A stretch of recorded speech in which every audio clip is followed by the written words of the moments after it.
serious? 20 साल से ज़्यादा हो गए हैं, लेकिन टॉबी मैguire का स्पाइडरमैन आज भी हमारे दिमाग में ज़िंदा है। क्या वो एक सुपर हीरो था या कुछ और भी था? आज हम देखेंगे टोबी के पीटर पार्कर की वो जर्नी जहाँ पावर सिर्फ रिस्पॉन्सिबिलिटी ही नहीं बल्कि एक कर्स बन जाती है।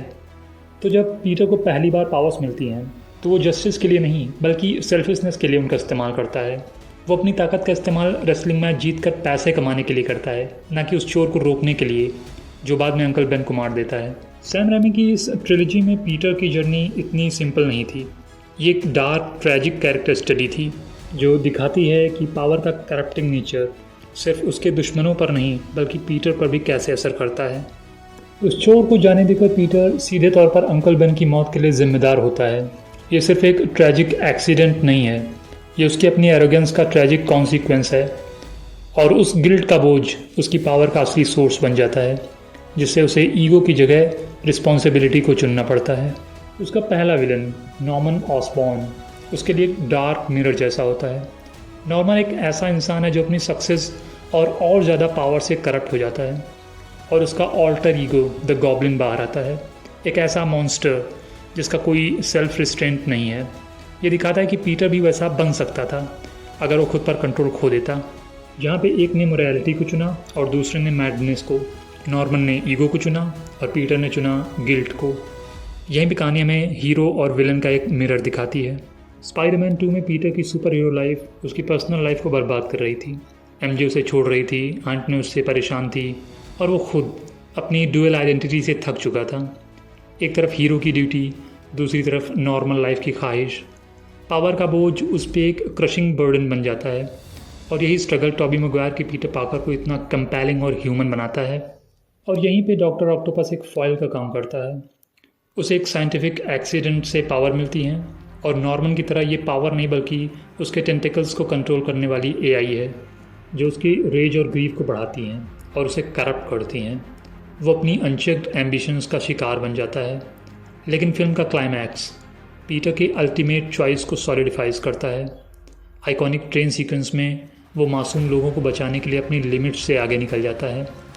जब शहर के लोग उसे थामते हैं और उसकी रक्षा करते हैं तो एक पावरफुल मोमेंट होता है जो उसके सेक्रीफाइस को सेलिब्रेट करता है।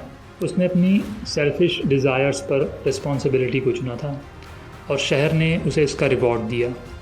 स्पाइडरमैन 3 में पीटर अपनी सक्सेस से इंटॉक्सिकेटेड हो जाता है। ब्लैक सिम्बायोट सूट उसकी एरोगेंस को बढ़ाता है जो उसमें पहले से ही मौजूद थी। उसके बाल, उसका स्वैगर, उसकी कड़वी बातें, ये सब उसके अंदर से ही आता है। वो अपनी पावर का यूज़ एमजे और अपने राइवल एडी ब्रॉक को नीचा दिखाने के लिए करता है। सिम्बायोट पीटर की ईगो का एक डार्क रिफ्लेक्शन है और जब ये एडी ब्रॉक से जुड़ता है जो रिसेंटिमेंट और जेलसी से भरा है तो वेनम का जन्म होता है। वो सिर्फ एक मॉन्स्टर नहीं है, वो पीटर का सबसे ख़राब इम्पल्सेस का एक एम्बॉडीमेंट है। फाइनल एक्ट में पीटर को अपने पेन के असली सोर्स का सामना करना पड़ता है।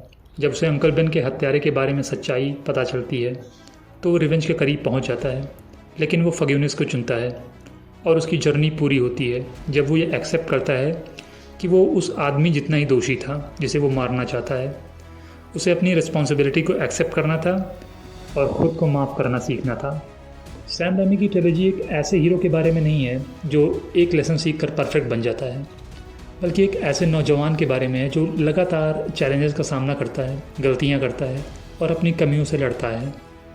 टोबी मैguire का पीटर पार्कर एक ट्रैजिक हीरो है क्योंकि उसकी पावर से गिफ्ट नहीं बल्कि एक कर्स हैं जो उसे उस इंसान में बदलती हैं जिसे वो बनना चाहता है।